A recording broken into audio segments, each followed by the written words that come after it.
All right, so today at the Bush Company, honestly, one of the cleanest FJ cruisers I've ever seen. Pop a Smurf color, so really nice in the blue, neat lines, but still original.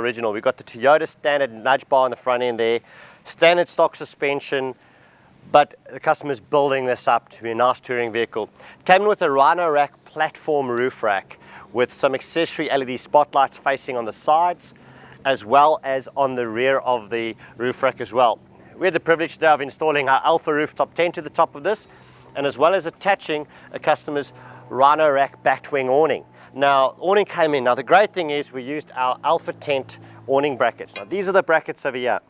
And what we've designed is multiple holes from M8 slots, 8mm slots, as well as the M6s, like used on many of the slightly lighter awnings, the M6 slots there. So a heap of accessories. These can also be mounted in an upwards or a downwards position. So you can actually adjust your height accordingly to what vehicle you're fitting it to.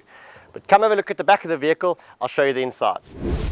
All right, looking in the back of these. Very simplistic layout, but it's great functionality. Small fridge, great for a weekend or up to a week trip.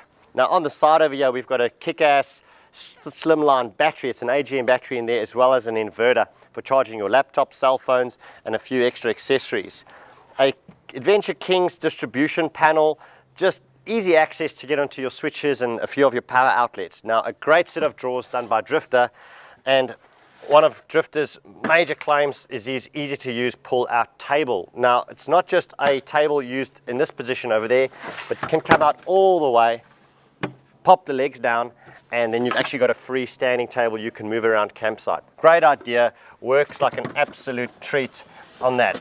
As far as the Alpha tent goes, the great part is on the back of these vehicles, a nice bit of leverage, stand on the back end, pop the tent open, just like that. Grab the bungee cord, pull that down into position. Now I've just got the spring rods lying underneath the vehicle. Usually we install them inside of the tent when they rest in there. Now as you can see, in this specific one, to clear the awning, we've actually just bent what we call a dog leg into that position over there. So nice and easy, slots into position, grab your rain fly, bend that over, there we go. Nice lot of tension as usual on the cover, pop in the other rain fly. Now that's it, all up and done.